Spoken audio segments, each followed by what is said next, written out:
जब कश्मीरी बेचारा अपना रोजगार कमाने के लिए बाहर जाता है तो हमें बहुत अफसोस होता है कि वहाँ के लोग जो है ऐसा सलूक हमारे साथ करते हैं, तो इससे बहुत दिल दुखता है। हम सब हिंदुस्तानी हैं। चौधरी साहब का बयान सुनेंगे, उसने ऑन कैमरा कहा टेलीविजन के साथ कोई मसला नहीं है, इनको ऐसे ही रहने दे दो। वो वीडियो है मेरे पास, आप बोलेंगे तो मैं आपके माध्यम के थ्रू वो वीडियो शो कर सकता हूं। 80,000 हमारे डेलीवेजर्स हैं, उनको आप कैसे रिहेबिलिटेट करोगे? उमर साहब से कुछ बोलो तो वो बोलते हैं मेरे पास स्टेटहुड नहीं है। उमर साहब से बोलेंगे उमर ये चीज नहीं है तो बोलेंगे मेरे पास स्टेट कैमरा बताता हूँ। कश्मीरी तो बेचारा हर चीज के साथ कोऑपरेट सेंटर से गुजारिश करता हूँ, हमें स्टेटहुड नहीं चाहिए।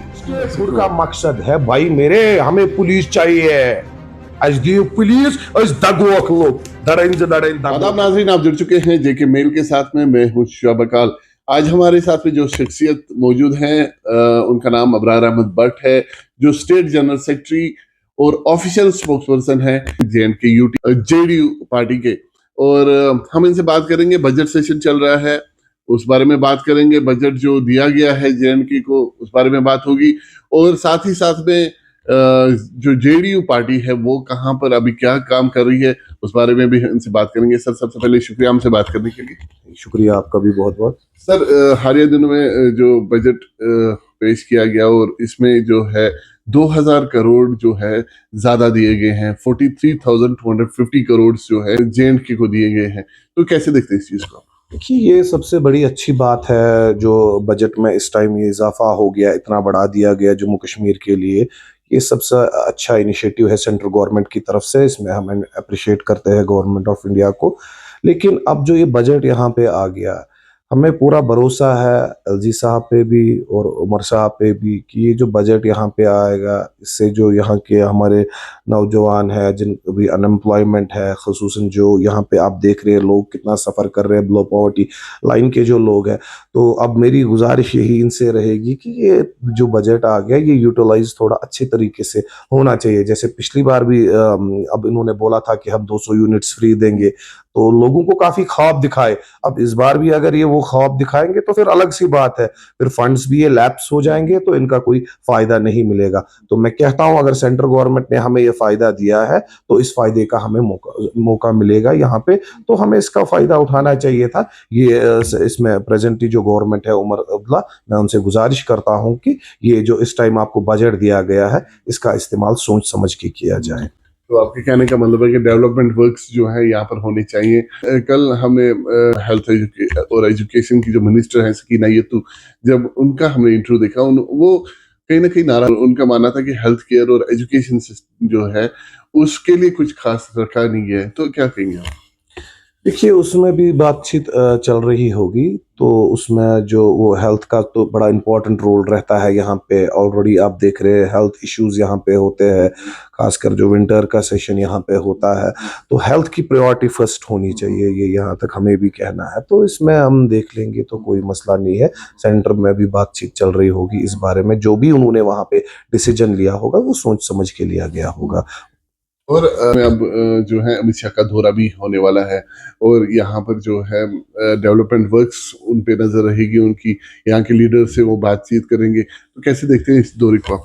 देखिए, ये दौरा बहुत इम्पोर्टेंट है। हमारे जो हॉनरेबल अमित शाह जी आएंगे यहाँ पे, चाहे वो सिक्योरिटी के रिलेटेड बातचीत होगी या डेवलपमेंट के रिलेटेड बातचीत होगी, तो किसी न किसी रिलेटेड बात होगी जिससे आम आवाम का बेनिफिट ज़रूर होगा, ये मैं दावे से कह सकता हूँ।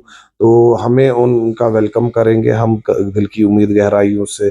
हमें ये ज़रूर है जब अमित शाह जी यहाँ पे जम्मू कश्मीर विजिट करेंगे, कुछ ना कुछ गिफ्ट लोगों के लिए ज़रूर होगा ही होगा। तो सिक्योरिटी रिलेटेड आपने कहा कि वो बातचीत होगी, लेकिन हमने ये भी देखा कि आजकल आए दिन हम देखते हैं कि कश्मीरी जो हैं अनसेफ दिखाई दे रहे हैं, खासकर अगर उत्तराखंड की अगर हम बात करें, तो इस चीज़ को आप कैसे देखते हैं?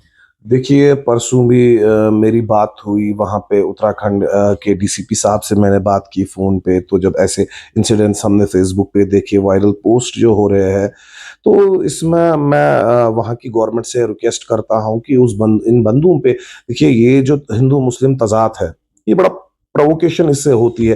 खासकर जो बेचारा वो शॉल सेलर यहाँ से गया, उसको बोला गया जी भाई आप अपना बैग खोलो, आपके बैग में 47 है।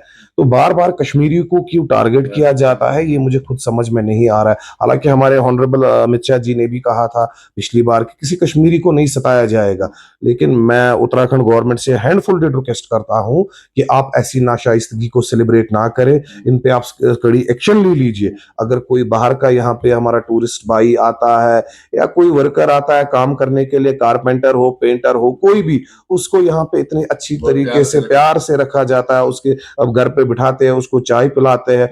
लेकिन जब कश्मीरी बेचारा अपना रोजगार कमाने के लिए बाहर जाता है तो हमें बहुत अफसोस होता है कि वहां के लोग जो है ऐसा सलूक हमारे साथ करते हैं, तो इससे बहुत दिल दुखता है। हम सब हिंदुस्तानी हैं, हम सब हिंदुस्तान के आईन में आते हैं, हम सब हिंदुस्तानी हैं, हमें फख्र है हम सबों को कि हम हिंदुस्तानी हैं। तो साथ ही में हम जानना चाहेंगे कि आपकी जेडीयू पार्टी अभी हाल दिनों में ज्वाइनिंग्स भी बहुत सारी हुई और हमने देखा कि बहुत सारे दौरे भी आप कर रहे हैं, पापुर ये बारामूला आपका दौरा रहा, तो क्या खास रहा, इन क्या कहेंगे इस बारे देखिए, हम मुख्तलिफ जगहों पे हमारा विजिट होता है, जहाँ से हमें ग्रीवेंस आती है, जहाँ से भी हमें लगता है लोगों को कुछ परेशानी है, या हमारे जो टीम काम कर रही है डिस्ट्रिक्ट्स में, हमें अभी मेरे 10 डिस्ट्रिक्ट प्रेसिडेंट काम कर रहे हैं, प्रोविंशियल हेड्स कर रहे हैं, तो उनको राउंड द क्लॉक हम मॉनिटर करते हैं। वो अपने अपने एरियाज में काम कर रहे हैं, अपना ग्राउंड मजबूत कर रहे हैं। आगे आने वाले इलेक्शन में देखेंगे, अगर यूएलडब्ल्यू इलेक्शन होगा उसके लिए भी ग्राउंड मजबूत कर रहे हैं हमारे को वहाँ पे वो वर्कर्स। वो अपने एरियाज में डिस्ट्रिक्ट प्रेसिडेंट हर उसकी अपनी डिस्ट्रिक्ट बॉडी है, अपने डिस्ट्रिक्ट में बैठ के डिस्कस करता है, फिर जब हमारी ज़रूरत उनको पड़ती है हमें बुलाया जाता है, हम वो ग्रीवेंसेस वहाँ लेते हैं, वो वहाँ से कलेक्ट करके आगे जाके एडमिनिस्ट्रेशन तक फॉरवर्ड करते हैं वो ग्रीवेंसेस, और जो भी मसले मसाइल होते हैं तो वो हम देखते हैं। और उसके बाद हमारी फ़ोन लाइंस भी खुली है, मेरा फ़ोन नंबर है 7780830076। अगर किसी को कोई प्रॉब्लम होगी, मैं इस टाइम ऑन कैमरा कह रहा हूँ, मेरे साथ कांटेक्ट कर सकता है। मैं फिर से अपना मोबाइल नंबर दोहराऊंगा 7780830076। किसी को भी कोई प्रॉब्लम होगी, कुछ होगा, हमारे साथ राबिता करे, या मेरे सेक्रेटरी साहब है उनसे राबिता करे, या मेरे डिस्ट्रिक्ट के प्रेसिडेंट्स है, ऑलरेडी हमारे नंबर्स लगे हुए हैं, उनसे कोऑर्डिनेट कर सकते हैं, वो राब्ता कर सकते हैं। उनकी जो भी प्रॉब्लम्स होगी वो इंशाल्लाह हम देखेंगे। तो क्या ग्रीवेंसेस आप ऑफिस पे भी जाते हैं, वहां पर भी आपसे लोग मिलने के लिए आते हैं, या फिर यहाँ पर आते हैं लोग आपसे मिलने? जी, हमारे ऑफिस में भी लोग आते हैं, जहाँ पे भी हमें उनको लगेगा लोगों को सहूलियत, अगर किसी को हमारे ऑफिस में, तो हमारे 24 घंटे दरवाजे खुले हैं। मेरे प्राइवेट ऑफिस में आ सकते हैं, मेरे दरवाजे खुले हैं, मेरे को कॉल कर सकते हैं, मेरी फोन लाइन्स खुली है, मेरे व्हाट्सएप खुले हैं, तो उसके लिए कोई दिक्कत नहीं है। तो हाँ, कभी माजरत मेरे को आप मीडिया से एक माध्यम से मैं बोलना चाहता हूँ, कई लोगों के सवालात है कि आप फोन नहीं उठा रहे हो, आप रेस्पॉन्स नहीं कर रहे हो, आप व्हाट्सएप पे हमारा जवाब नहीं दे रहे हो, अक्सर सवाल होता है। लेकिन मैं आपके मीडिया के माध्यम के थ्रू ये माजरत चाहता हूँ कि कभी मैं मीटिंग में होता हूँ, मैं फोन नहीं रिसीव कर सकता हूँ, या काफी व्हाट्सएप मैसेजेस होती है, मुझे तकरीबन 1000 मैसेजेस व्हाट्सएप होती है, तो अब व्यू करना मैसेज, तो जहां जब जब इंपॉर्टेंट कोई मैसेज होती है या मुझे फोन आता है मिस्ड कॉल मेरे नंबर पे, मैं कॉल बैक करता हूं। अब कभी कभार मैं भूल जाता हूं, क्योंकि ऑलरेडी आपको पता है वर्कलोड काफी है मेरे पे, जिम्मेदारियां भी काफी है। खैर, हमारे व्यूअर्स जो हैं वो समझ सकते हैं, आपको आप पे जिम्मेदारियां ज्यादा हैं। लेकिन यहाँ पर एक बात है, अबरार साहब, मैं आपसे जानना चाहूंगा कि आपने कहा कि आप ग्रीवेंसेस देखते हैं, लोगों से आप मिलते हैं, इंटरेक्ट करते हैं, बहुत सारे लोगों के जो मसले मसाइल हैं वो सॉल्व भी करते हैं जितना आपसे हो सकता है। लेकिन मैं जानना चाहूंगा कि यहाँ पर जो एनसी की गवर्नमेंट है, उनके जो एमएलएज हैं वो क्या कर रहे हैं, फिर क्यों आप तक ऐसा मतलब होता है कि आप तक लोग पहुंचते हैं, आप तक रीच करते हैं? एमएलएज का काम क्या है, फिर क्या वो काम नहीं करते क्या? मेरे भाई, ये सवाल आप लोग कीजिए ना एमएलए साहिबान से, ये तो आपका फर्ज बनता है, ये सवाल आप उनसे कीजिए कि आप क्या कर रहे हो। अगर हम काम करते, हमारा तो स्टेट में तो हमारा इख्तिदार नहीं है, बेशक सेंटर में हमारा अलायंस है, हम एनडीए के साथ है, हमारा सेंटर में अलायंस है, लेकिन फिर भी हम बेटरमेंट फॉर पीपल चाहते हैं। जो यहाँ के एमएलए है, मुझे खुद समझ में नहीं वो आ रहा है वो क्या कर रहे हैं। अब हम ये समझे कि लोग तंग आ चुके हैं गवर्नमेंट से, तो अल्टरनेटिव ढूंढ रहे हैं। जनाब, लोग तंग नहीं आ चुके हैं। अगर परसों भी आप सुरेंद्र चौधरी साहब का बयान सुनेंगे, उसने ऑन कैमरा कहा टेलीविजन के साथ कोई मसला नहीं है, इनको ऐसे ही रहने दे दो। वो वीडियो है मेरे पास, आप बोलेंगे तो मैं आपके माध्यम के थ्रू वो वीडियो शो कर सकता हूँ। तो खुद लोग तंग आ चुके हैं, तो अब लोग क्या कहेंगे? लोग तो तंग आए, लोग बेचारे परेशान है, वही हाल फिर से है लोगों का।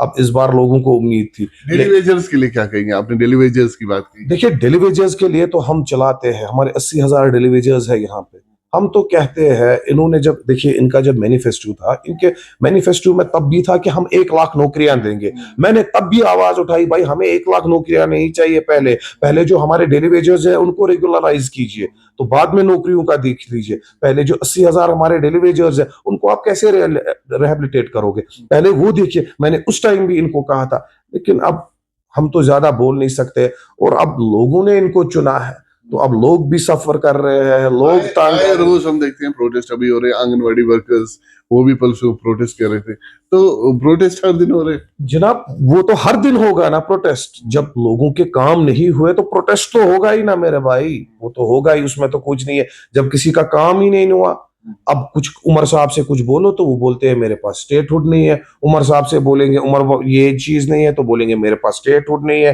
पहले 370 का उठा बहाना पकड़ के, अब स्टेटहुड का बहाना पकड़ के, वो परसों एलजी साहब ने भी ऑन कैमरा कहा, भाई स्टेटहुड को लेके इन्होंने अभी यही पकड़ा हुआ है। अब इनको कुछ सवाल पूछते, कहते हैं हमारे पास स्टेटहुड नहीं है। अरे भाई, स्टेटहुड नहीं है आपके पास, दिल्ली में भी तो यूटी है ना, अभी वहां पे भी वो देखिए, वो रेखा गुप्ता जी कैसे काम कर रही है, वो कैसे अपने स्टेट को डेवलप कर रही है। वहां पे उन्होंने तो कभी नहीं।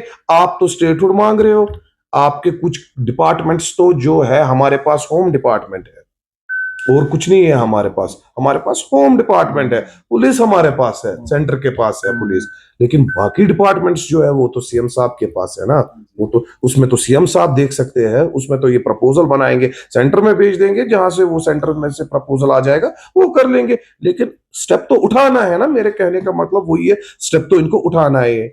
और सर आज हमने देखा जम्मू असेंबली के बाहर जो है भी भाजपा ने जो है प्रोटेस्ट किया। उनका मानना था कि जो लॉ यूनिवर्सिटी है वो जम्मू में बनना चाहिए, जबकि यहाँ पर भी एक बनना चाहिए था। बनेगा तो एक ही, या तो कश्मीर में या जम्मू में। अगर कश्मीर में बनता है, जम्मू वाले क्यों ऐसा प्रोटेस्ट करें कि नहीं यहाँ पे ही बनना चाहिए, जबकि इससे पहले भी बहुत सारे कॉलेजेस वहां पर बने, कश्मीर वालों ने हमेशा वेलकम किया है। तो कैसे क्या देखते हैं इसको? देखिए, जम्मू हर किसी, देखिए मैं आपको एक चीज बताऊंगा, 10 किस्म के 10 लोग हैं, 10 किस्म के लोगों को 10 किस्म की आइडियोलॉजी है। कश्मीर के लोग तो हमेशा कोऑपरेट कर चुके हैं और किया भी है, और काफी सेक्रीफाइस भी दी है, अगर आप पास्ट में देखोगे तो हम हर चीज के साथ कोऑपरेट करते हैं। वो तो मैं ऑन कैमरा बताता हूँ, कश्मीरी तो बेचारा हर चीज के साथ कोऑपरेट करता है। अब जम्मू वालों को इसमें क्या लगता है वो मैं बोल नहीं सकता हूँ। अब मैं चाहता हूँ यहाँ खुले वहां खुले, तो मकसर किसी जगह तो खुलना चाहिए। आखिर में आपसे जानना चाहेंगे कि स्टेटहुड को लेकर आप क्या क्या कह रहे हैं? अभी तक स्टेटहुड वापस नहीं आया, तो आप क्या मानते हैं, स्टेटहुड आएगा? नहीं आना चाहिए, मैं बोल रहा हूँ, मैं नहीं आना चाहिए स्टेटहुड। मैं सेंटर से गुजारिश करता हूँ, हमें स्टेटहुड नहीं चाहिए। क्यों ऐसे क्यों आप कह रहे हैं? देखिए, स्टेटहुड हमें अब तो कोई काम ही नहीं हो रहा है ना।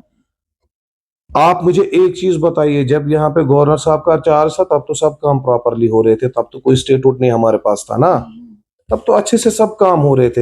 अब एनसी की सरकार आई तो कुछ इनके जो वादे थे वो कहाँ पे है, मुझे आप वो बताइए। मेरा एक ही सवाल है आपसे, वो कहाँ पे, जो इनके मंशूर में वादे थे मुझे वो बताइए। एक वादा मुझे दिखाइए ग्राउंड पे, मैं 2 हाथों से सल्यूट करूंगा इनको। एक वादा मुझे दिखाइए। अब मैं इसलिए बोल रहा हूं, स्टेटहुड मिलेगा, एक ही बात है, नहीं मिले वो वैसे भी ऐसे ही है, ऐसे भी ऐसे ही है। हम अब स्टेट मतलब आप उम्मीद छोड़ चुके हैं? उम्मीद छोड़ चुके हैं। स्टेटहुड का मकसद है भाई मेरे, हमें पुलिस चाहिए। आज दी पुलिस आज दगोक लोग दड़ें दगोक लोग, स्टेटहुड का मकसद वही है और कुछ नहीं। शुक्रिया हमसे बात करने के लिए। तो ये अबरार अहमद भट्ट साहब थे जो हमसे बात कर रहे थे, और इनका ये मानना है कि अगर स्टेटहुड मिल भी जाता है, फिर भी हमारे जो काम है, जो पेंडिंग काम है, जो अब तक नहीं हुए हैं, स्टेटहुड आकर भी कोई फायदा नहीं है, कोई मकसद नहीं बनता उस स्टेटहुड लेकर भी। और भी बहुत सारी बातों पर हमने उनसे चर्चा की। आप बने रहे हमारे साथ में और देखते रहे जेके मेल।